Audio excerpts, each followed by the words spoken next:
Plus que quelques heures, tous les yeux de la planète seront braqués sur la République démocratique du Congo, pays hôte des 9e Jeux de la francophonie.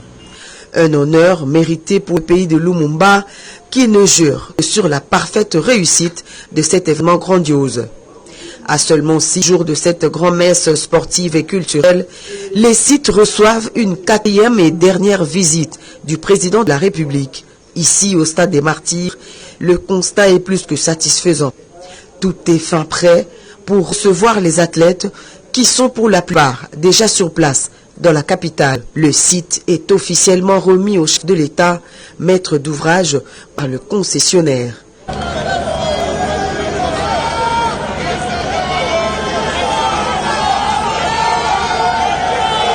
Visiblement détendu et satisfait, le président de la République reçoit les explications des différents responsables et veut se rassurer que le coup d'envoi sera effectivement donné à la date prévue, le 28 juillet 2023. Au programme, un spectacle haut en couleur, le Grand Podium reçoit déjà son dernier coup de pinceau. La cérémonie d'ouverture de la compétition va se dérouler en 3 phases.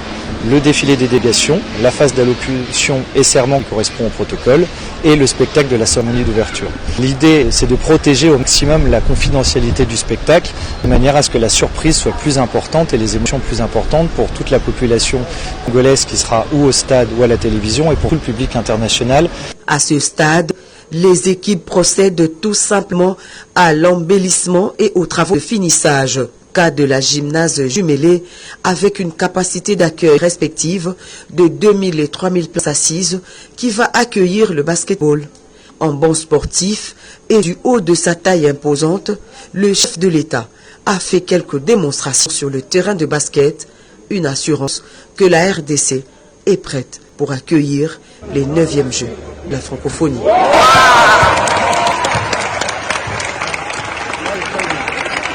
Prochaine étape, le centre d'information technique, une structure chargée d'accréditer toutes les délégations et même des officiels.